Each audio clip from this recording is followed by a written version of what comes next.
جب آپ مرض الموت کے اندر یعنی اپنی بیماری کی حالت کے اندر تھے، زہر کا اثر آپ کے بدن کے اندر تھا، آپ نے اپنے گھر کے رشتہ داروں کو جمع کیا اور مسلمہ بن عبد الملک بھی آپ کے پاس آئے۔ انہوں نے بڑی عجیب بات کہی، کہنے لگے اے امیر المومنین، آپ دنیا سے جا رہے ہیں، آپ نے اپنے بیٹوں کو دنیا میں بھی کچھ نہ دیا اور مرنے کے بعد وراثت میں بھی کچھ نہ دیا، آپ کے یہ بچے آپ نے ان کو وراثت سے محروم کر دیا، آپ چلو مجھے وصیت کر دیں کہ میں آپ کے دنیا سے جانے کے بعد آپ کے بچوں کی کفالت کیا کروں گا، اگر آپ کے بچوں کو مال کی ضرورت پڑی تو میں آپ کے بچوں کو مال دوں گا۔ حضرت عمر بن عبدالعزیز کہنے لگے اے مسلمہ، میں نے تیری بات سن لی، اب مجھے ٹیک لگا کر بٹھا دو، مجھ سے بیٹھا نہیں جاتا۔ آپ کو ٹیک لگا کر بٹھایا،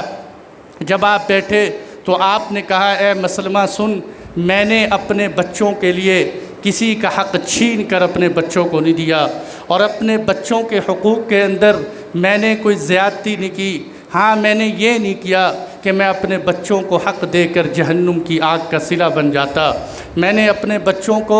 بھوک پیاس برداشت تو دی ہے، رہی بات یہ کہ میں ان کے لیے کسی کو ولی بنا دوں، ان ولی اللہ الذی نزل الکتاب، میرا ولی اللہ ہے جس نے کتاب کو نازل کیا، وہی میرے بچوں کی کفالت کرے گا، مجھے کسی کے سپرد کرنے کی ضرورت نہیں۔ پھر آپ نے اپنے بچوں کو بلایا، کہنے لگے اے بیٹو، مجھے پتہ ہے کہ میں تمہیں کنگال کر کے جا رہا ہوں، میں نے تمہیں مالدار نہیں کیا، لیکن میرے بچوں یاد رکھنا، میں دو راستوں پر تھا، یا تو میں تمہیں مال دے دیتا اور اپنے آپ کو جہنم کی آگ میں دھونک دیتا، یا میں تمہیں اس فقر کی زندگی پہ چھوڑ جاتا اور قیامت کے دن اللہ کے ہاں جنت کا ذریعہ بن جاتا، اور میں نے اسی راستے کو پسند کیا۔ اور ساتھ ہی اپنے بیٹوں سے کہنے لگے بیٹو بات سنو، اگر تم نیک رہے تو میری طرف سے تمہیں مال کی ضرورت نہیں، اللہ تمہاری نیکی کی وجہ سے تمہیں مال سے مستغنی کر دے گا، اور اگر تم گناہگار ہوئے تو گناہگار کو پیسے دے کر مدد کرنے میں میرے حصے کی ضرورت نہیں ہے۔ اور یہ بھی فرمایا کہ ہاں، میں تمہیں بہت نیک چھوڑ کے جا رہا ہوں، اگر تم کسی مسلمان کے پاس سے گزرو گے، کسی ذمی کے پاس سے بھی گزرو گے تو وہ تمہیں تمہارا حق دے گا، تمہاری رعایت کرے گا۔ یہ آپ نے خطبہ دیا، اور اس کے بعد اپنی بیوی اور بچوں سے کہا کہ آپ میرے کمرے سے باہر نکل جائیں۔ جب وہ کمرے سے باہر نکلے،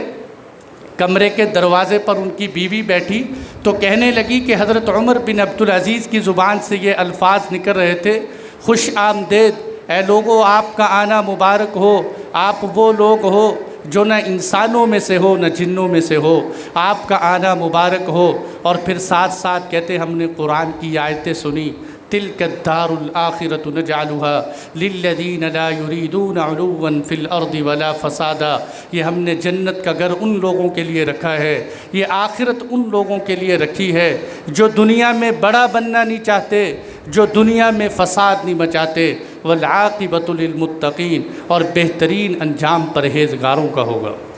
کہتے جب ہم اندر تشریف لائے، حضرت عمر بن عبدالعزیز رحمۃ اللہ علیہ کی روح پرواز کر گئی تھی،